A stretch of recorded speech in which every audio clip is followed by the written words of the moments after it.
ancaq danışmamışam. Əslində istəyirdim ki, bunu bir gün Reels paylaşım, amma bunu necə indi deyirəm istəyirsən də. Bir dəfə bizim məhəllədə bizim qonşumuz vardı, çox yaxşı xanım idi, mamanın rəfiqəsi. Mamadan xahiş elədi, məni götürdü, apardılar parka gəzməyə. Qaydanda bizim mağazaya saldı. Məşhur bir markanın içkisini aldı. Mən də düşündüm ki, gedim evə mama ilə birlikdə içim bunu.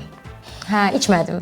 Və apardım evə, evdə içdim. Sabahsı gün eşitdim ki, bütün məhəllə, həmən o xanımın qızı, sanki rəfiqəm idi. Bütün məhəllə ilə bir eləmişdi ki, mənim anam onu almamışdı içkini, o bizim içkimizi götürdü, getdi. Hə, güya buna biz sok almışıq da, belə bir şey demişdi.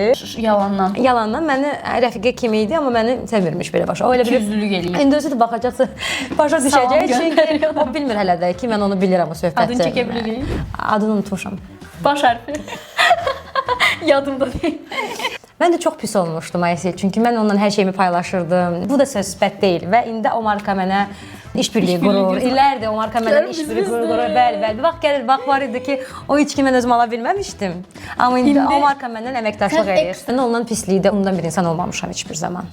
Ona görə də elə buradan da bilsin ki, mən onu bilirəm və 30 il ürəyimdə saxlamışam. Bağışladın onu. Bağışlamaq deyil bu Aysel. Yəni mən kin saxlamıram heç kimi, amma heç kimin pisliyini də, mənə olunan bir şeyini unutmuram. Çünki bu yaxşı hərəkət deyildi. Nəticə